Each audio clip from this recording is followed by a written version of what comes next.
Okay. All right. So go ahead and start us off. I thought you said you're starting us off. That's what I thought. Okay, I'm going to go ahead and start us off. Just a banging start here. Yeah. All right. Well, welcome everybody. Twins Talk Tech. My name is Bryce. That character over there is Brent. And we've been having a doozy of a time just getting this bad boy rolling. You can't see it, and I don't want to lift it for the chance of breaking everything, but I am using the Rodecaster, the Rode Podcaster. I can't remember what it's called. Rodecaster Pro, is that what it is? There it is. I think it's called the Rodecaster Pro. Correct. It's basically a mixer, which whatever. We've talked about it a few times in the past. I will get to a review, but they've just put out a new update that gives it actually quite a bit more updates. No, quite a bit more features. And now I already barely knew about it. Now I know even less because of all the extra features. But one of the things, because of last week's announcement, one of the things that we wanted to talk about today was with everything rolling as fast as it is technology-wise. And of course, people complain, this phone doesn't have this, it doesn't have this. It's, oh, that one's had it for years, whatever. All of that aside, last year's phone, 2 years ago, 5 years ago, they were still actually pretty incredible. This year's phone, the iPhone specifically, but the Google will be coming out with one. Samsung already came out with one. So there's some pretty great stuff that's out there. But does that mean we should be updating every single year? Does that mean that we should be pausing? I know mine is 2 years old now, but again, for me, I don't really know if I need the third lens. It'd be nice to have, but do I need it, especially for $1 bajillion? I'm rounding. But so Brent, what's your take on that when it comes to all of this updating all that sort of stuff? Okay, well, thanks for tuning in, and we hope that you enjoy. What else? What else you got for us? What else? Oh, you wanted me to say more? Sorry. A little bit. Yeah. No is my initial answer. Of course, it depends on needs. For people that have older phones, obviously, the word need might be a little strong. But like if you have an iPhone 6 or 6 Plus, might be a good time. But do you need to go to the 11 Pro, or is the 11 sufficient? I would say the 11 is sufficient. But then you have someone like my wife who zooms a lot, and you have to go to the Pro to get that telephoto. So that's as far as the iPhone side goes. You mean the now, digital on zoom? the Android side. Digital zooming by just pinching beyond the optics? You can digital zoom, but that's never been a good way to go about it. She has the 7 Plus, so similar to your 8 Plus, it has the 2x optical zoom as well as the standard, what they used to just refer to as wide angle lens, but not the ultra wide that they have now. That's the route they decided to go, and my guess is because of AR stuff that they may be rolling out in the next year or so. Who knows? That's just a guess. But again, for someone like my wife who does zoom a lot, that telephoto lens is actually more beneficial than that ultra wide angle. Whereas someone like me, the ultra wide angle would actually be very handy. Right now I'm using the 10R with the standard lens, but it's, I've got another 6 to 8 inches between my fingertips and the lens. Whereas with that ultra wide, I could have that dude right in front of me and be able to do everything I need, angle it, all that type of stuff. Yeah, the one potential issue that I see with that would be to get that wide angle, there's distortion. So you would have to center yourself right in the middle. You'd still be distorted a little bit, but it would be the least amount of distortion compared to the rest of the image. You'd start to see that I'm trying to get myself in frame. That barreling on the top and the bottom. Oops, I touched the microphone. What I've seen so far is that there's not a lot of that they've done. I don't know if it's trickery in software or the glass over top of it.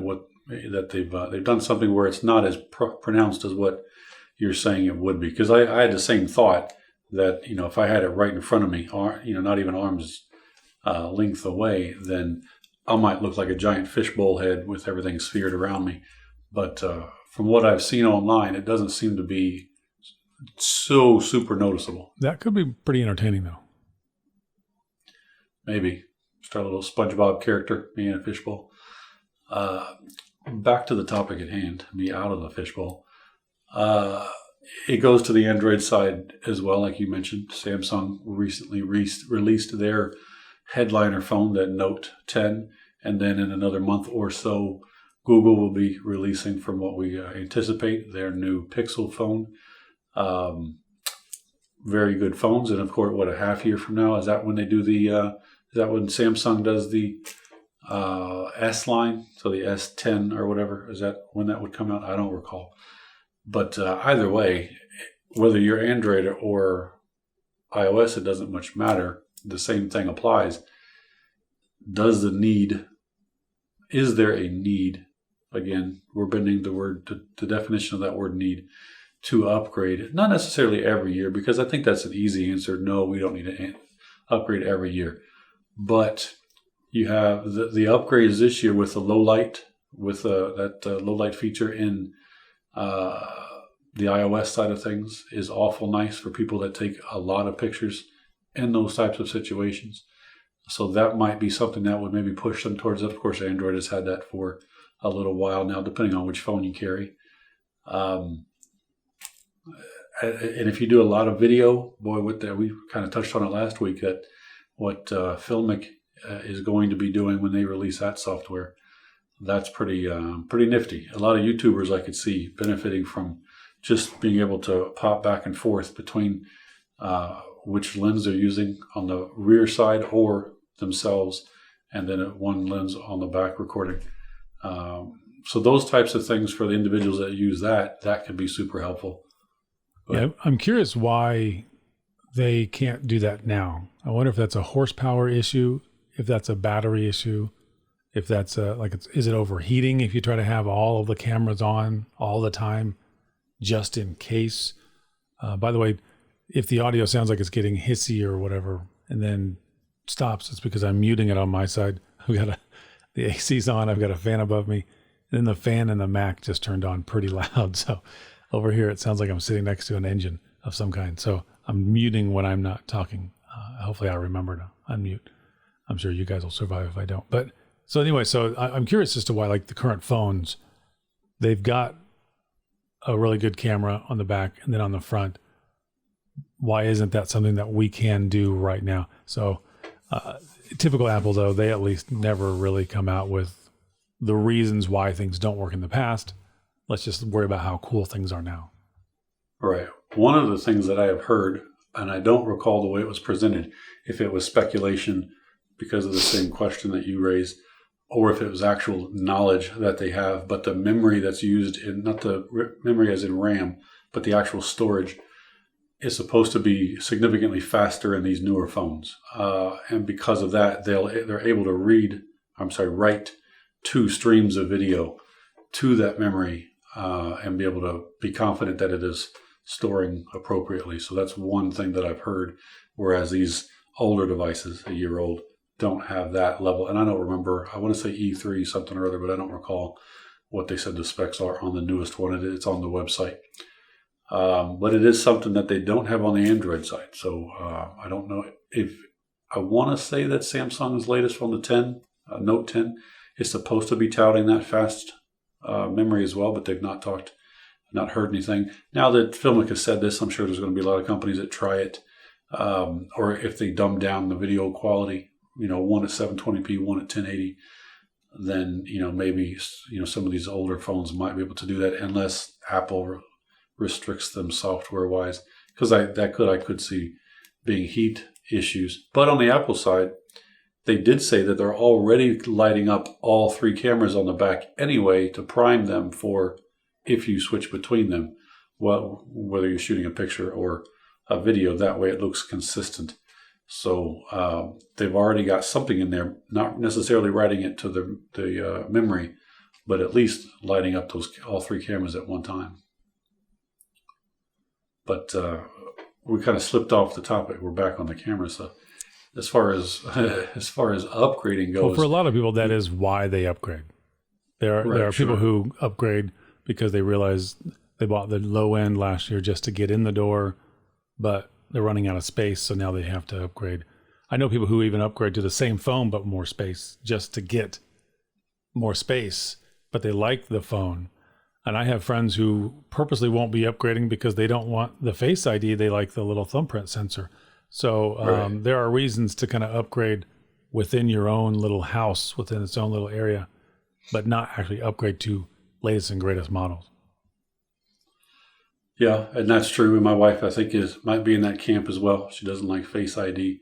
Is used to that Touch ID. For that matter, when I go back and I use her phone, I do, I don't know, enjoy isn't the right word, but I do like the experience of that phone better. A Face ID, I'm just a year in it, I haven't enjoyed it at all. But I'm not going to go back. I'm not going to regress back to the 8, just merely because I do have at least a little bit faster phone. Didn't the XR come out the same year as the 8, or is it the next year? The XR came out with the 10S. With the 10S, the 10R so it's a year ahead. Came out with the 10er and the 10S. Okay, yeah. So I'm a year ahead. How dare you say I'm the same as an 8? I can't believe you. Please accept my. But there's software. But then again, you get that the software goes backwards a little bit. But then again, how far back you go, how well will it work? My son has the 7. My wife has the 7 Plus.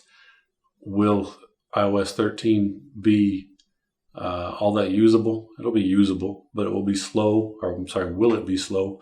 Will it degrade their experience? Those are reasons on what that you might want or need to upgrade if you need a new version. Say that again. On which device? I have the 8 Plus running the beta, and I, as of yet, have noticed, besides some odd lockups, haven't really noticed any degradation in speed or anything like that. Right. Yeah, they have the 7 and 7 Plus. So I would not anticipate with those phones yet there to be an issue. I don't even think that you can install it on any 6, maybe the 6S. I don't remember. I feel like I heard somebody say you can on the 6S. But in any case, the older your phone goes, it's definitely going to be slower. You're going to be losing some features, maybe not very many. And if it's not a feature that you're going to use, then it doesn't matter. But you're going to be losing some features.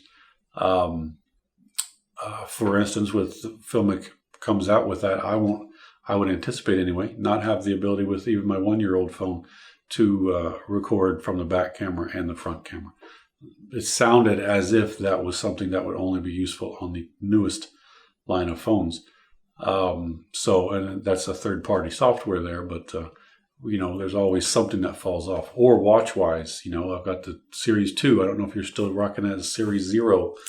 If that's the case, then you're not even going to get watchOS 6. I'm going to get it if I decide to update to it, but it'll be later this fall. For Series 1 and 2, they're releasing it late. Basically, it's like, we promised this, but it's going to run dog slow, so let's figure out what we can do. It's what it seems like anyway. Yeah, that's probably why I'm running Series 0 and I'm on watchOS 4. You can't even upgrade to 5, which is fine because the extra benefits supposedly of 5 are the extra features that my watch doesn't have and can't do anyway. So, but it does. The reason I bought it, it does that plus more still at some point. Yeah, and that's the case with a lot of these things. My phone, my watch. I hope I'm recording because this thing is not showing anything on my side again. Using the. We're going to possibly pause. I'm going to check to see if I'm recording here. You want to ramble for a second? I'm recording, so I guess we can worry about that. And this is proof, as usual, that we don't learn from the past.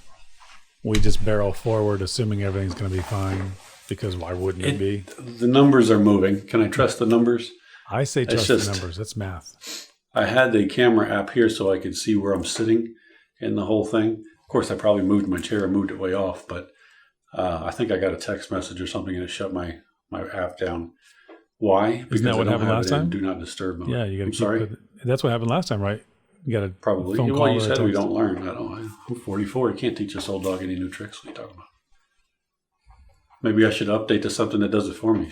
Will the new version of Shortcuts automatically do that for me? Anyway, it might. I've complained about that before. If you're doing something that's using the camera, shouldn't there be certain actions, or at least ask me, do you want to put it in Do Not Disturb? anyway, we're slipping off topic again. We do that on occasion. So the long and the short of it for you is more than likely you don't need to upgrade. Again, we're really stretching the definition of the word need. Most people who get the phone don't need the phone. And I say most, as in go extreme on those numbers, 99%. I would dare, here we go. What's your name? Brett. I would say 100% of the people on this planet don't need the newest phones, any of the newest phones. A phone, for that matter. Probably don't even need a phone. That in and of itself has caused many issues. Just the sheer fact that everyone has their get back to me now. I already texted you 5 minutes ago. How come? Do you hate me? What's wrong with my life? Type idea. Did you die? But yeah. Oh no. Yeah. Parents get paranoid or get mad at their kids. Why are they ignoring me? But yeah, if you have a phone that is functioning, then keep it. Keep going with it. What's interesting though, here's potentially a reason why someone might be able to say they need the new phone. AT&T, Sprint, Verizon, they all do this to some degree, some more than others. I think AT&T is probably the worst. You get penalized financially for not having the new phone. They have the next program, and with the next program, and with that program, you pay whatever for the phone, whatever that your fee for buying it, your monthly installment or whatever. And then you pay whatever it is based off of your plan, right? So if you're the only one, you pay whatever is that initial amount.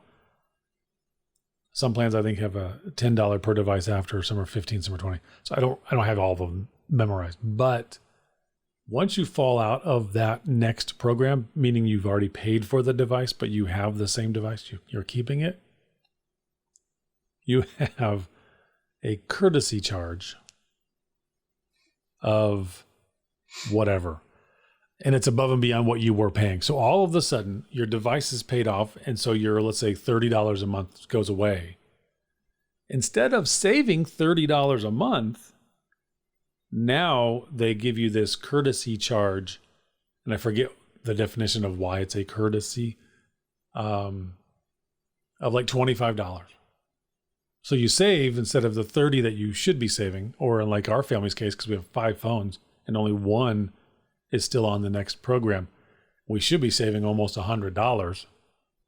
That's probably the answer right there. We're only saving about $20 or $25. There are people who, because their phone that they bought was the low end, it was only maybe a $15 a month plan for the phone. Well, their courtesy charge is still 20 or 25. So they fall out of the next program and all of a sudden their bill goes up. So for them, it's actually less expensive to have the new phone.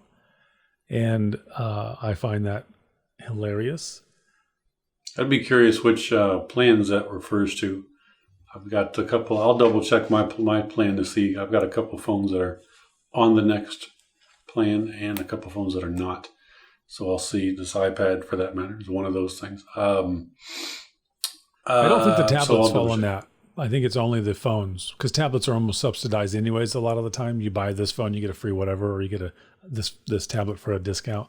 So I don't think those fall under the same realm of that courtesy charge. And the courtesy charge goes up and down. The last I saw it was 25. That's why I'm using that as the number. But basically, the point is you should be saving 30. You don't save 30. And in my case, I think it's 36. So I should be saving $36 as of 4 or 5 months ago, but we don't see that benefit on the bill. So I find that funny and ironic. It's not one of those things that I think should be legislated, because then the government can get pretty heavy-handed on those things, and then these companies find other ways to charge you for silly things, extra taxes that don't really apply anymore, but your average person doesn't complain about a tax. Well, to the company, at least. So it's funny. And we've been meaning to look at our bill to see if we're going to stay with AT&T or move away to some other company, because of the fact that 5 phones.